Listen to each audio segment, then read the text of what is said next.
ಬೇಸಿಗೆ ಆರಂಭದಲ್ಲೇ ಯಾದಗಿರಿ ಭಾಗದ ಕೆಲವು ಹಳ್ಳಿಗಳಲ್ಲಿ ಭೀಕರ ಜಲಕ್ಷಾಮ ಉದ್ಭವವಾಗಿರುವಂಥದ್ದು. ಸದ್ಯ ನಾನಿವಾಗ ಯಾದಗಿರಿ ನಗರದ ಹೊರಭಾಗದಲ್ಲಿರುವಂಥ ಒಂದು ಜಮೀನಿನಲ್ಲಿರುವಂಥದ್ದು ನೋಡ್ತಾ ಇರ್ಬೋದು. ಈ ಜಮೀನು ಸಂಪೂರ್ಣವಾಗಿ ಈ ಒಂದು ಭಾಗದಲ್ಲಿ ಜಲಮೂಲಗಳು ಬತ್ತಿ ಹೋಗಿರೋದ್ರಿಂದ, ಅಂದರೆ ಹಳ್ಳಗಳಾಗಿರ್ಬೋದು ಮತ್ತು ಇಲ್ಲಿರುವಂಥ ಕೆರೆಗಳಾಗಿರ್ಬೋದು ಬತ್ತಿ ಹೋಗಿರೋದ್ರಿಂದ ಈ ಭೂಮಿ ಸಂಪೂರ್ಣವಾಗಿ ಬಿರುಕು ಬಿಡ್ತಾ ಇರುವಂಥದ್ದು ನೀವು ನೋಡ್ತಾ ಇರ್ಬೋದು. ಸಾಕಷ್ಟು ಈ ಒಂದು ಜಮೀನಿನಲ್ಲಿ ಬೆಳೆದಿರುವಂಥ ಸುಮಾರು 4 ಎಕರೆ ಭತ್ತ ಈಗಾಗಲೇ ಕಮರಿ ಹೋಗ್ತಾ ಇರುವಂಥ ದೃಶ್ಯಗಳನ್ನ ನೀವು ನೋಡ್ತಾ ಇರ್ಬೋದು.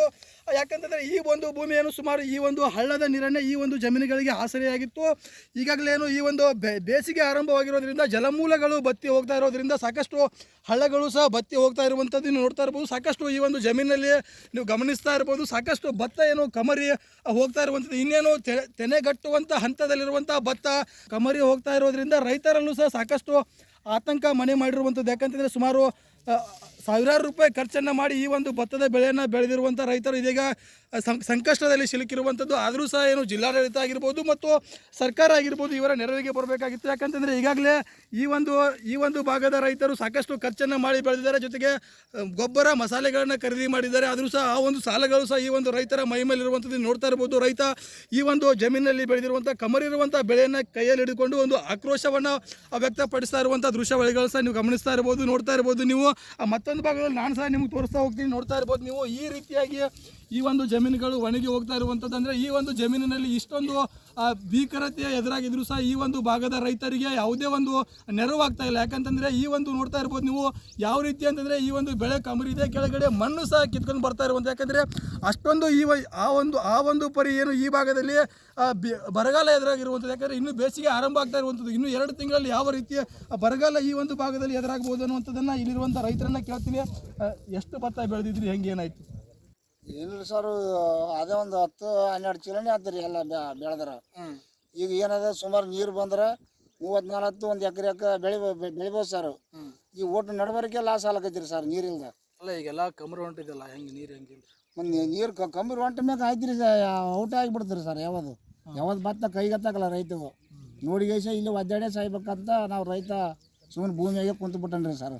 ಅಲ್ಲ ಈಗ ನೀವು ಇದು ಮಾಡ್ರಿ, ಎಷ್ಟು ಖರ್ಚು ಮಾಡಿ ಭತ್ತ ಬೆಳೆದಿದ್ದೀರಿ ಮತ್ತು ಹೆಂಗೆ ಏನೀಗ? ಈ ಒಂದು ಎಕರೆಕ್ಕೆ ಸುಮಾರು 34,000 ಖರ್ಚು ಆದ್ರಿ ಒಂದು ಎಕರೆಕ್ಕೆ. ಆ ಭತ್ತ ಮಾತ್ರ ಒಟ್ಟು ಕೈಗೆ ಈಗ ಸಿಗ್ಲಾರ್ದಂಗೆ ಹೊಂಟದ್ರಿ ಸರ್. ಈಗ ಯಾವತ್ತು ಇದು ನೀರು ಬಂದರೆ ನಾವು ಒಳ್ಳೇದಾಗ್ತದೆ, ನೀರು ಬರ್ಲಿಕ್ಕೆ ಈಸ ಕುಡಿದು ಸಾಯ್ಬೇಕು ನೋಡ್ರಿ ಸರ್. ಇದಿಷ್ಟು ಏನು ಇಲ್ಲಿರುವಂಥ ರೈತರು ಸಹ ಹೇಳ್ತಾ ಇರುವಂಥದ್ದು ಏನು, ಈ ಒಂದು ಭಾಗದ ರೈತರಿಗೆ ಏನು ಇಲ್ಲಿ ಪಕ್ಕದಲ್ಲಿರುವಂಥ ಹತ್ತಿಕುಂಡಿ ಹಾಗೂ ಸೌದಾಗರ್ ಜಲಾಶಯದಿಂದ ಹಳ್ಳಗಳಿಗೆ ನೀರನ್ನು ಹರಿಸಿದ್ರೆ ಈ ಒಂದು ಭಾಗದ ರೈತರು ಬದುಕಬಹುದು, ಇಲ್ಲದಿದ್ದರೆ ವಿಷ ಸೇವಿಸಿ ಆತ್ಮಹತ್ಯೆ ಮಾಡಿಕೊಳ್ಬೇಕು ಅನ್ನುವಂಥ ಮಾತನ್ನು ಇಲ್ಲಿರುವಂಥ ರೈತರು ಸಹ ಹೇಳ್ತಾ ಇರುವಂಥದ್ದು. ನಾಗರಾಜ್ ಮಗ್ದುಮ್, ರಿಪಬ್ಲಿಕ್ ಕನ್ನಡ, ಯಾದಗಿರಿ. ಬೇಸಿಗೆ ಆರಂಭದಲ್ಲೇ ಯಾದಗಿರಿ ಭಾಗದ ಕೆಲವು ಹಳ್ಳಿಗಳಲ್ಲಿ ಭೀಕರ ಜಲಕ್ಷಾಮ ಉದ್ಭವವಾಗಿರುವಂಥದ್ದು. ಸದ್ಯ ನಾನಿವಾಗ ಯಾದಗಿರಿ ನಗರದ ಹೊರಭಾಗದಲ್ಲಿರುವಂಥ ಒಂದು ಜಮೀನಿನಲ್ಲಿರುವಂಥದ್ದು ನೋಡ್ತಾ ಇರ್ಬೋದು. ಈ ಜಮೀನು ಸಂಪೂರ್ಣವಾಗಿ ಈ ಒಂದು ಭಾಗದಲ್ಲಿ ಜಲಮೂಲಗಳು ಬತ್ತಿ ಹೋಗಿರೋದ್ರಿಂದ, ಅಂದರೆ ಹಳ್ಳಗಳಾಗಿರ್ಬೋದು ಮತ್ತು ಇಲ್ಲಿರುವಂಥ ಕೆರೆಗಳಾಗಿರ್ಬೋದು ಬತ್ತಿ ಹೋಗಿರೋದ್ರಿಂದ ಈ ಭೂಮಿ ಸಂಪೂರ್ಣವಾಗಿ ಬಿರುಕು ಬಿಡ್ತಾ ಇರುವಂಥದ್ದು ನೀವು ನೋಡ್ತಾ ಇರ್ಬೋದು. ಸಾಕಷ್ಟು ಈ ಒಂದು ಜಮೀನಿನಲ್ಲಿ ಬೆಳೆದಿರುವಂಥ ಸುಮಾರು 4 ಎಕರೆ ಭತ್ತ ಈಗಾಗಲೇ ಕಮರಿ ಹೋಗ್ತಾ ಇರುವಂಥ ದೃಶ್ಯಗಳನ್ನ ನೀವು ನೋಡ್ತಾ ಇರ್ಬೋದು. ಯಾಕಂತಂದರೆ ಈ ಒಂದು ಭೂಮಿಯನ್ನು ಸುಮಾರು ಈ ಒಂದು ಹಳ್ಳದ ನೀರನ್ನೇ ಈ ಒಂದು ಜಮೀನುಗಳಿಗೆ ಆಸರೆಯಾಗಿತ್ತು. ಈಗಾಗಲೇನು ಈ ಒಂದು ಬೇಸಿಗೆ ಆರಂಭವಾಗಿರೋದ್ರಿಂದ ಜಲಮೂಲಗಳು ಬತ್ತಿ ಹೋಗ್ತಾ ಇರೋದ್ರಿಂದ ಸಾಕಷ್ಟು ಹಳ್ಳಗಳು ಸಹ ಬತ್ತಿ ಹೋಗ್ತಾ ಇರುವಂಥದ್ದು ನೀವು ನೋಡ್ತಾ ಇರ್ಬೋದು. ಸಾಕಷ್ಟು ಈ ಒಂದು ಜಮೀನಲ್ಲಿ ನೀವು ಗಮನಿಸ್ತಾ ಇರ್ಬೋದು. ಸಾಕಷ್ಟು ಭತ್ತ ಏನು ಕಮರಿ ಹೋಗ್ತಾ ಇರುವಂಥದ್ದು, ಇನ್ನೇನು ತೆನೆಗಟ್ಟುವಂಥ ಹಂತದಲ್ಲಿರುವಂಥ ಭತ್ತ ಕಮರಿ ಹೋಗ್ತಾ ಇರೋದ್ರಿಂದ ರೈತರಲ್ಲೂ ಸಹ ಸಾಕಷ್ಟು ಆತಂಕ ಮನೆ ಮಾಡಿರುವಂಥದ್ದು. ಯಾಕಂತಂದರೆ ಸುಮಾರು ಸಾವಿರಾರು ರೂಪಾಯಿ ಖರ್ಚನ್ನು ಮಾಡಿ ಈ ಒಂದು ಭತ್ತದ ಬೆಳೆಯನ್ನು ಬೆಳೆದಿರುವಂಥ ರೈತರು ಇದೀಗ ಸಂಕಷ್ಟದಲ್ಲಿ ಸಿಲುಕಿರುವಂಥದ್ದು. ಆದರೂ ಸಹ ಏನು ಜಿಲ್ಲಾಡಳಿತ ಆಗಿರ್ಬೋದು ಮತ್ತು ಸರ್ಕಾರ ಆಗಿರ್ಬೋದು ಇವರ ನೆರವಿಗೆ ಬರಬೇಕಾಗಿತ್ತು. ಯಾಕಂತಂದರೆ ಈಗಾಗಲೇ ಈ ಒಂದು ಭಾಗದ ರೈತರು ಸಾಕಷ್ಟು ಖರ್ಚನ್ನು ಮಾಡಿ ಬೆಳೆದಿದ್ದಾರೆ, ಜೊತೆಗೆ ಗೊಬ್ಬರ ಮಸಾಲೆಗಳನ್ನು ಖರೀದಿ ಮಾಡಿದ್ದಾರೆ. ಆದರೂ ಸಹ ಆ ಒಂದು ಸಾಲಗಳು ಸಹ ಈ ಒಂದು ರೈತರ ಮೈ ಮೇಲಿರುವಂಥದ್ದು ನೋಡ್ತಾ ಇರ್ಬೋದು. ರೈತ ಈ ಒಂದು ಜಮೀನಿನಲ್ಲಿ ಬೆಳೆದಿರುವಂಥ ಕಮರಿರುವಂಥ ಬೆಳೆಯನ್ನು ಕೈಯಲ್ಲಿ ಹಿಡಿದುಕೊಂಡು ಒಂದು ಆಕ್ರೋಶವನ್ನು ವ್ಯಕ್ತಪಡಿಸ್ತಾ ಇರುವಂಥ ದೃಶ್ಯಾವಳಿಗಳು ಸಹ ನೀವು ಗಮನಿಸ್ತಾ ಇರ್ಬೋದು, ನೋಡ್ತಾ ಇರ್ಬೋದು ನೀವು. ಮತ್ತೊಂದು ಭಾಗದಲ್ಲಿ ನಾನು ಸಹ ನಿಮ್ಗೆ ತೋರಿಸ್ತಾ ಹೋಗ್ತೀನಿ, ನೋಡ್ತಾ ಇರ್ಬೋದು ನೀವು. ಈ ರೀತಿಯಾಗಿ ಈ ಒಂದು ಜಮೀನುಗಳು ಒಣಗಿ ಹೋಗ್ತಾ ಇರುವಂಥದ್ದು, ಅಂದರೆ ಈ ಒಂದು ಜಮೀನಿನಲ್ಲಿ ಇಷ್ಟೊಂದು ಭೀಕರತೆಯ ಎದುರಾಗಿದ್ದರೂ ಸಹ ಈ ಒಂದು ಭಾಗದ ರೈತರಿಗೆ ಯಾವುದೇ ಒಂದು ನೆರವಾಗ್ತಾ ಇಲ್ಲ. ಯಾಕಂತಂದರೆ ಈ ಒಂದು ನೋಡ್ತಾ ಇರ್ಬೋದು ನೀವು ಯಾವ ರೀತಿ ಅಂತಂದರೆ ಈ ಒಂದು ಬೆಳೆ ಕಮರಿದೆ, ಕೆಳಗಡೆ ಮಣ್ಣು ಸಹ ಕಿತ್ಕೊಂಡು ಬರ್ತಾ ಇರುವಂಥ. ಯಾಕಂದರೆ ಅಷ್ಟೊಂದು ಆ ಒಂದು ಪರಿ ಏನು ಈ ಭಾಗದಲ್ಲಿ ಬರಗಾಲ ಎದುರಾಗಿರುವಂಥದ್ದು. ಯಾಕಂದರೆ ಇನ್ನೂ ಬೇಸಿಗೆ ಆರಂಭ ಆಗ್ತಾ ಇರುವಂಥದ್ದು, ಇನ್ನೂ 2 ತಿಂಗಳಲ್ಲಿ ಯಾವ ರೀತಿಯ ಬರಗಾಲ ಈ ಒಂದು ಭಾಗದಲ್ಲಿ ಎದುರಾಗ್ಬೋದು ಅನ್ನುವಂಥದ್ದನ್ನು ಇಲ್ಲಿರುವಂಥ ರೈತರನ್ನ ಕೇಳ್ತೀನಿ. ಎಷ್ಟು ಭತ್ತ ಬೆಳೆದಿದ್ರಿ, ಹೆಂಗೆ ಏನಾಯಿತು? ಏನಿಲ್ಲ ಸರ್, ಅದೇ ಒಂದು 10-12 ಚೀಲನೇ ಆತ್ರಿ ಎಲ್ಲ ಬೆಳೆದ್ರ. ಈಗ ಏನದ ಸುಮಾರು ನೀರು ಬಂದ್ರೆ 30-40 ಒಂದು ಎಕರೆಕ್ಕೆ ಬೆಳಿಬೋದು ಸರ್. ಈ ಒಟ್ಟು ನಡಬರಿಕೆ ಲಾಸ್ ಆಲಕೈತಿರಿ ಸರ್ ನೀರಿಲ್ದ. ಅಲ್ಲ ಈಗೆಲ್ಲ ಕಮರ್ ಹೊಂಟಿದಲ್ಲ, ಹೆಂಗೆ ನೀರು ಹೆಂಗಿಲ್ಲ? ಮತ್ತು ನೀರು ಕಮ್ಮಿ ಹೊಂಟ ಮ್ಯಾಗ ಆಯ್ತು ರೀ, ಔಟ್ ಆಗಿಬಿಡ್ತೀರಿ ಸರ್. ಯಾವ್ದು ಭತ್ತ ಕೈಗತ್ತಾಕಲ್ಲ ರೈತವು. ನೋಡಿಗೇಶ ಇಲ್ಲಿ ಒದ್ದಾಡೇ ಸಾಯ್ಬೇಕಂತ ನಾವು ರೈತ ಸುಮ್ಮನೆ ಭೂಮಿಯಾಗೆ ಕುಂತು ಬಿಟ್ಟನ್ರಿ ಸರ್. ಅಲ್ಲ ಈಗ ನೀವು ಇದು ಮಾಡ್ರಿ, ಎಷ್ಟು ಖರ್ಚು ಮಾಡಿ ಭತ್ತ ಬೆಳೆದಿದ್ರಿ, ಮತ್ತು ಹೆಂಗೆ ಏನೀಗ? ಈ ಒಂದು ಎಕರೆಕ್ಕೆ ಸುಮಾರು 34,000 ಖರ್ಚು ಆದ್ರಿ ಒಂದು ಎಕರೆಕ್ಕೆ. ಆ ಭತ್ತ ಮಾತ್ರ ಒಟ್ಟು ಕೈಗೆ ಈಗ ಸಿಗ್ಲಾರ್ದಂಗೆ ಹೊಂಟದ್ರಿ ಸರ್. ಈಗ ಯಾವತ್ತು ಇದು ನೀರು ಬಂದರೆ ನಾವು ಒಳ್ಳೇದಾಗ್ತದೆ, ನೀರು ಬರ್ಲಿಕ್ಕೆ ಈಸ ಕುಡಿದು ಸಾಯ್ಬೇಕು ನೋಡ್ರಿ ಸರ್. ಹಾಂ, ಇದಿಷ್ಟೇನು ಇಲ್ಲಿರುವಂಥ ರೈತರು ಸಹ ಹೇಳ್ತಾ ಇರುವಂಥದ್ದೇನು, ಈ ಒಂದು ಭಾಗದ ರೈತರಿಗೇನು ಇಲ್ಲಿ ಪಕ್ಕದಲ್ಲಿರುವಂಥ ಹತ್ತಿಕುಂಡಿ ಹಾಗೂ ಸೌದಾಗರ್ ಜಲಾಶಯದಿಂದ ಹಳ್ಳಗಳಿಗೆ ನೀರನ್ನು ಹರಿಸಿದ್ರೆ ಈ ಒಂದು ಭಾಗದ ರೈತರು ಬದುಕಬಹುದು, ಇಲ್ಲದಿದ್ದರೆ ವಿಷ ಸೇವಿಸಿ ಆತ್ಮಹತ್ಯೆ ಮಾಡ್ಕೊಳ್ಬೇಕನ್ನುವಂಥ ಮಾತನ್ನು ಇಲ್ಲಿರುವಂಥ ರೈತರು ಸಹ ಹೇಳ್ತಾ ಇರುವಂಥದ್ದು. ನಾಗರಾಜ್ ಮಗ್ದುಮ್, ರಿಪಬ್ಲಿಕ್ ಕನ್ನಡ, ಯಾದಗಿರಿ. ಬೇಸಿಗೆ ಆರಂಭದಲ್ಲೇ ಯಾದಗಿರಿ ಭಾಗದ ಕೆಲವು ಹಳ್ಳಿಗಳಲ್ಲಿ ಭೀಕರ ಜಲಕ್ಷಾಮ ಉದ್ಭವವಾಗಿರುವಂಥದ್ದು. ಸದ್ಯ ನಾನಿವಾಗ ಯಾದಗಿರಿ ನಗರದ ಹೊರಭಾಗದಲ್ಲಿರುವಂಥ ಒಂದು ಆ ಜಮೀನಿನಲ್ಲಿರುವಂಥದ್ದು ನೀವು ನೋಡ್ತಾ ಇರ್ಬೋದು. ಈ ಜಮೀನು ಸಂಪೂರ್ಣವಾಗಿ ಈ ಒಂದು ಭಾಗದಲ್ಲಿ ಜಲಮೂಲಗಳು ಬತ್ತಿ ಹೋಗಿರೋದ್ರಿಂದ, ಅಂದರೆ ಹಳ್ಳಗಳಾಗಿರ್ಬೋದು ಮತ್ತು ಇಲ್ಲಿರುವಂಥ ಕೆರೆಗಳಾಗಿರ್ಬೋದು ಬತ್ತಿ ಹೋಗಿರೋದ್ರಿಂದ ಈ ಭೂಮಿ ಸಂಪೂರ್ಣವಾಗಿ ಬಿರುಕು ಬಿಡ್ತಾ ಇರುವಂಥದ್ದು ನೀವು ನೋಡ್ತಾ ಇರ್ಬೋದು. ಸಾಕಷ್ಟು ಈ ಒಂದು ಜಮೀನಿನಲ್ಲಿ ಬೆಳೆದಿರುವಂಥ ಸುಮಾರು 4 ಎಕರೆ ಭತ್ತ ಈಗಾಗಲೇ ಕಮರಿ ಹೋಗ್ತಾ ಇರುವಂಥ ದೃಶ್ಯಗಳನ್ನ ನೀವು ನೋಡ್ತಾ ಇರ್ಬೋದು.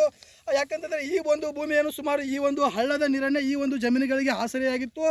ಈಗಾಗಲೇ ಈ ಒಂದು ಬೇಸಿಗೆ ಆರಂಭವಾಗಿರೋದ್ರಿಂದ ಜಲಮೂಲಗಳು ಬತ್ತಿ ಹೋಗ್ತಾ ಇರೋದ್ರಿಂದ ಸಾಕಷ್ಟು ಹಳ್ಳಗಳು ಸಹ ಬತ್ತಿ ಹೋಗ್ತಾ ಇರುವಂಥದ್ದು ನೀವು ನೋಡ್ತಾ ಇರ್ಬೋದು. ಸಾಕಷ್ಟು ಈ ಒಂದು ಜಮೀನಲ್ಲಿ ನೀವು ಗಮನಿಸ್ತಾ ಇರ್ಬೋದು. ಸಾಕಷ್ಟು ಭತ್ತ ಏನು ಕಮರಿ ಹೋಗ್ತಾ ಇರುವಂಥದ್ದು, ಇನ್ನೇನು ತೆನೆಗಟ್ಟುವಂಥ ಹಂತದಲ್ಲಿರುವಂಥ ಭತ್ತ ಕಮರಿ ಹೋಗ್ತಾ ಇರೋದ್ರಿಂದ ರೈತರಲ್ಲೂ ಸಹ ಸಾಕಷ್ಟು ಆತಂಕ ಮನೆ ಮಾಡಿರುವಂಥದ್ದು. ಯಾಕಂತಂದರೆ ಸುಮಾರು ಸಾವಿರಾರು ರೂಪಾಯಿ ಖರ್ಚನ್ನು ಮಾಡಿ ಈ ಒಂದು ಭತ್ತದ ಬೆಳೆಯನ್ನು ಬೆಳೆದಿರುವಂಥ ರೈತರು ಇದೀಗ ಸಂಕಷ್ಟದಲ್ಲಿ ಸಿಲುಕಿರುವಂಥದ್ದು. ಆದರೂ ಸಹ ಏನು ಜಿಲ್ಲಾಡಳಿತ ಆಗಿರ್ಬೋದು ಮತ್ತು ಸರ್ಕಾರ ಆಗಿರ್ಬೋದು ಇವರ ನೆರವಿಗೆ ಬರಬೇಕಾಗಿತ್ತು. ಯಾಕಂತಂದರೆ ಈಗಾಗಲೇ ಈ ಒಂದು ಭಾಗದ ರೈತರು ಸಾಕಷ್ಟು ಖರ್ಚನ್ನು ಮಾಡಿ ಬೆಳೆದಿದ್ದಾರೆ, ಜೊತೆಗೆ ಗೊಬ್ಬರ ಮಸಾಲೆಗಳನ್ನು ಖರೀದಿ ಮಾಡಿದ್ದಾರೆ. ಆದರೂ ಸಹ ಆ ಒಂದು ಸಾಲಗಳು ಸಹ ಈ ಒಂದು ರೈತರ ಮೈ ಮೇಲಿರುವಂಥದ್ದು ನೋಡ್ತಾ ಇರ್ಬೋದು. ರೈತ ಈ ಒಂದು ಜಮೀನಿನಲ್ಲಿ ಬೆಳೆದಿರುವಂಥ ಕಮರಿರುವಂಥ ಬೆಳೆಯನ್ನು ಕೈಯಲ್ಲಿ ಹಿಡಿದುಕೊಂಡು ಒಂದು ಆಕ್ರೋಶವನ್ನು ವ್ಯಕ್ತಪಡಿಸ್ತಾ ಇರುವಂಥ ದೃಶ್ಯಾವಳಿಗಳು ಸಹ ನೀವು ಗಮನಿಸ್ತಾ ಇರ್ಬೋದು, ನೋಡ್ತಾ ಇರ್ಬೋದು ನೀವು.